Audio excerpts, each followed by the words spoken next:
Vous les verrez jamais. Et c'est même pas les milliardaires. Les milliardaires aussi font partie d'un système qui alimente le système, qui le nourrit. Et le système les nourrit à leur tour. En fait, il existe toutes sortes d'entités.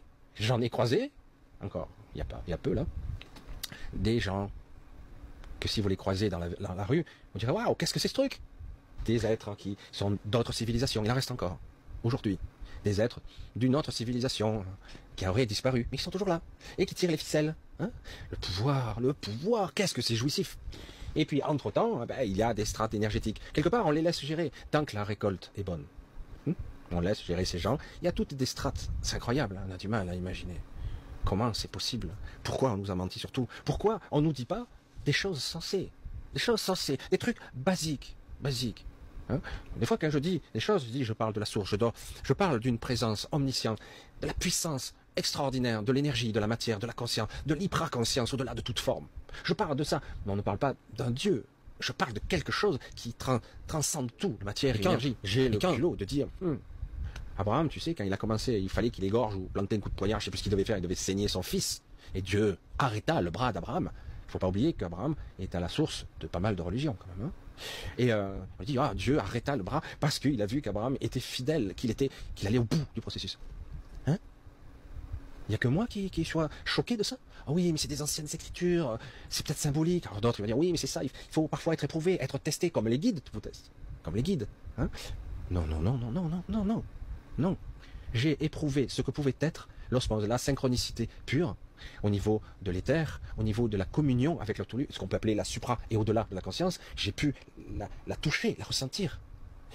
Un être omniscient, au-delà de tout, qui est au-delà de la force et de l'incarnation d'un univers tout entier, il sait tout, il voit tout, il est tout. Il se confond avec sa création. Je l'ai répété combien de fois? Ça, tout le monde oublie, à chaque fois. Non, Dieu ne va pas éprouver Dieu, hein, ce mot qui est tellement limitant.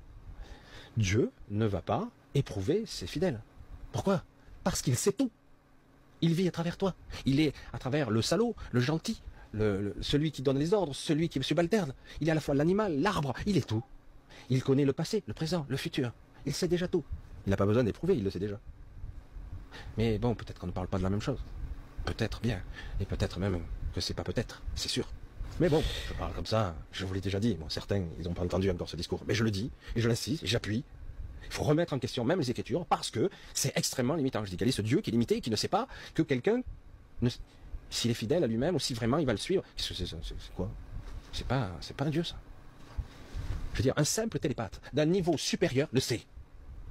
Un télépathe d'un niveau supérieur, il vous voit, il sait tout de suite si vous allez le trahir ou s'il vous ment. Il sait tout. Il vous voit, vous êtes transparent pour lui. Alors, imaginez un Dieu. Imaginez. Sans déconner. Oh, évidemment, aujourd'hui, on vous cisaille les barreaux de l'échelle.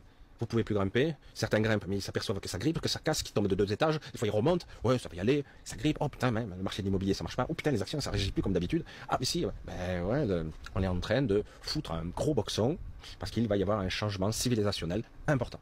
Ça, c'est clair. Et certains n'y survivront pas. Non. Et est-ce que c'est bien? Est-ce que c'est mal? On en a rien à foutre.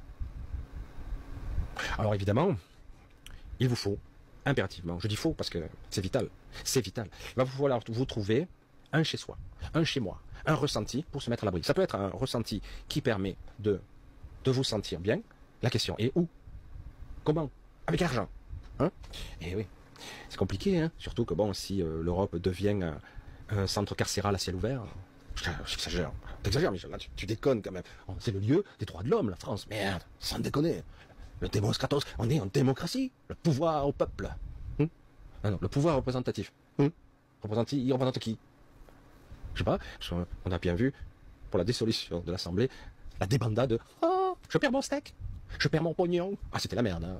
Alors là, on n'entendait pas parler. Je vais défendre mes obligés, tous ceux qui ont voté pour. Non. C'était un grand coup de dent que ça se déchirait. Mon steak, mon pognon, mon petit pouvoir. Hein? C'est lamentable, hein. C'est nul. Quelle honte. Quelle honte, ce pays. Mais lamentable. C'est pitoyable. Ah, on est tombé de très très haut. On est tombé de très très haut. Mais bon, on a le Mozart de la finance. Donc, tout va bien. On aura bientôt 2000 milliards à la fin de son quinquennat de dette. Pendant que l'autre se barre en Suisse. Ah non, c'est pas pareil en Suisse, il va juste travailler en Suisse. Ah, t'es mauvaise langue. Non, je m'amuse. Je fais un petit peu comme ça, un petit peu. Je m'amuse.